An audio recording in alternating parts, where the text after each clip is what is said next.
नमस्कार मित्रांनो, टेक्नो अथर्व या युट्यूब चॅनलवर आपलं स्वागत. मित्रांनो, लाडकी बहीण योजनेसंदर्भातील महत्त्वाचा अपडेट आलेला आहे आणि शासनाने आताच एक मोठा निर्णय घेतलेला आहे. यानुसार याच महिलांना मिळणार रुपये 4,500 व रुपये 1,500. नेमके त्या महिला कोणत्या आहे आणि नेमकं असं काय कारण आहे की त्याच महिलांना हे पैसे मिळणार आहे. तर याची संपूर्ण माहिती या व्हिडिओमध्ये देण्यात आलेली आहे. त्यामुळे व्हिडिओ पूर्ण बघा, तरच आपल्याला ही बातमी सविस्तर कळणार आहे. तर मित्रांनो, व्हिडिओला सुरू करण्यापूर्वी नेहमीप्रमाणे एक विनंती करेल, जर आपण या चॅनलवर नवीन असाल तर चॅनलला सबस्क्राईब करा, लाईक करा आणि शेअर करायला विसरू नका. त्याचबरोबर जे बेल आयकॉन आहे त्याला सुद्धा क्लिक करा, म्हणजे आपल्या चॅनलवर येणारे जे काही नवीन व्हिडिओज आहेत तर त्याची माहिती आपल्याला तात्काळ मिळून जाईल. तर वेळ न घालवता व्हिडिओ सुरू करूया आणि बघूया ती माहिती. शिंदे सरकारने अजून एक मोठा निर्णय घेतलेला आहे आणि या निर्णयानुसार ज्या महिला बँक संदर्भातील पुढील कामे पूर्ण करणार आहे अशाच महिला भगिनींच्या खात्यावर 30 सप्टेंबर पर्यंत रुपये 4,500 व रुपये 1,500 जमा होणार आहे. तर रुपये 4,500 हे कोणत्या महिला भगिनींच्या खात्यावर जमा होणार आहे की ज्या महिला भगिनींनी जुलै किंवा ऑगस्ट मध्ये फॉर्म भरलेला आहे आणि त्यांचा फॉर्म पण मंजूर झालेला आहे, परंतु काही तांत्रिक अडचणीमुळे या महिला भगिनींच्या खात्यावर पैसे जमा होऊ शकले नाही. तर अशा महिला भगिनींच्या खात्यावर 30 सप्टेंबर पर्यंत हे पैसे जमा होणार आहे.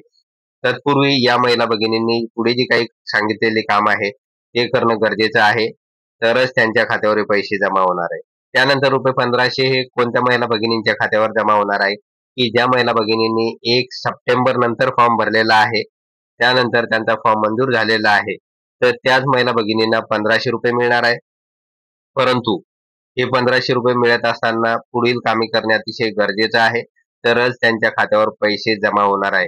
कारण पैसे ट्रान्सफर करत असताना गव्हर्नमेंटला अडचणी येत आहे, तर त्या अडचणी जर सोडवल्या तरच त्या महिला भगिनींच्या बँक अकाउंटवर हे पैसे जमा होणार आहे. तर सविस्तर बातमी काय आहे ते बघूया या ठिकाणी. तर बघा, मुख्यमंत्री माझी लाडकी बहीण योजनेसाठी आतापर्यंत जवळपास 2 कोटीहून अधिक अर्ज आले आहेत. आतापर्यंत या योजनेअंतर्गत अनेक महिलांना 3,000 रुपये देखील मिळाले आहेत. तर बघा, या योजनेअंतर्गत अनेक महिला भगिनींनी फॉर्म भरलेला आहे, अनेकांचा फॉर्म मंजूर पण झालेला आहे. म्हणजे जवळपास 2 कोटीहून अधिक अर्ज आलेले आहे. गव्हर्नमेंटचं टार्गेट हे 2.5 कोटीचं आहे, त्यापैकी 2 कोटीहून अधिक अर्ज आलेला आहे आणि त्यामध्ये पहिल्या व दुसऱ्या टप्प्यामध्ये अनेक महिला भगिनींना पैसे सुद्धा मिळालेले आहेत. तर आता सप्टेंबर महिन्यात ज्या महिलांचे अर्ज पात्र ठरले आहेत त्यांना आता तब्बल 4,500 रुपये मिळणार आहे. आता लवकरच पात्र महिलांच्या बँक खात्यात तिसऱ्या हप्त्याची रक्कम जमा होणार आहे. पण असं असलं तरी ज्या महिलांच्या बँक खात्यात आधार सीडिंग असेल त्यांनाच हे पैसे मिळतील, अन्यथा त्यांना पैसे मिळणार नाही.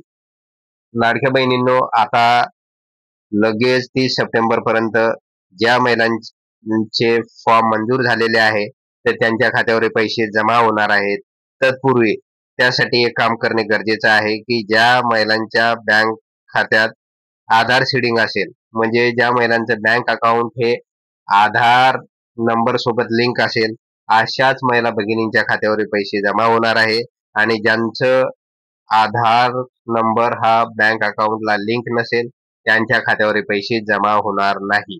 हा सगळ्यात मोठा निर्णय गव्हर्नमेंटने घेतलेला आहे. कारण गव्हर्नमेंट पैसे पाठवण्याचा प्रयत्न करत आहे, परंतु आधार लिंक नसल्यामुळे अनेक महिला भगिनींच्या खात्यामध्ये पैसे जमा होत नाही.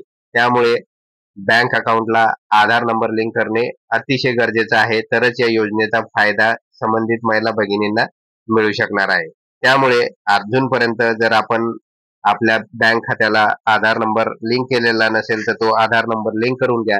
त्याचबरोबर डीबीटीच्या वेबसाईटवर जाऊन डीबीटी इनेबल आहे का नाही ते चेक करून घ्या. त्याचबरोबर आधार लॉग इन मध्ये जाऊन आधार ऍक्टिव्ह आहे किंवा नाही ते सुद्धा एकदा चेक करा, तरच आपल्या खात्यावर या योजनेचे पैसे जमा होणार आहे, अन्यथा पैसे जमा होणार नाही. अशा प्रकारचा निर्णय शिंदे सरकारने नुकताच घेतलेला आहे.